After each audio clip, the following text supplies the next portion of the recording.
So I'm going to talk about the overall performance. So I'm going to start off with the revenue performance. Our total revenue and profit number displayed on the graph increased accordingly to our rates and the occupancy.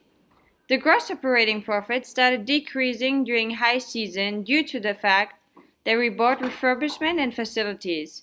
By looking at the overall net profit, you can see that our income from sales were larger than our expenditures made. KPI. On the graph, you can see that our KPIs. From the month of January until the month of June, we kept our rates low, leaving us with a high occupancy and overall increase in RevPAR. For the month of June, we increased our average daily rate by 15% to see how customers would react. As expected and as shown on the graph, there was a major drop in occupancy affecting our revenue and of course increasing our average daily rate. After this major shock, we decreased our rates again. For the third quarter, which was high season, our hotel did an overall good performance. Furthermore, we decided not to make any major changes to the rates anymore until December. We increased and decreased rates accordingly to our indexes, trying to leave all indexes around 100. Occupancy index. Overall on the graph, you can see that the occupancy and revenue trend of weekdays exceeds the ones of weekends. This is due to the fact that our hotel focused on weekday travelers and adjusted the rates accordingly. As from April onwards, we decided to increase our rates steadily due to the fact that our MPI was always exceeding our ARI. As well, there's a huge drop in all three occupancies and revenue trends in the month of June, majorly due to the fact that we increased our rates by 15% to see how customers would react to it. During high season, which started in July, we slowly started increasing our rates. The drop in August is due to the fact that we increased the rates by 20%.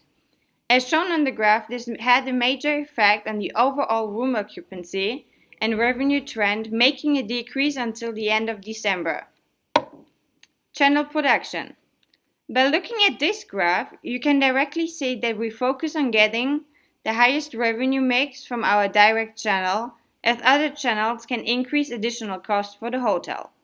Meaning, we always kept the direct rates the lowest, followed by the GDS, OTA, and the highest rates for the wholesales.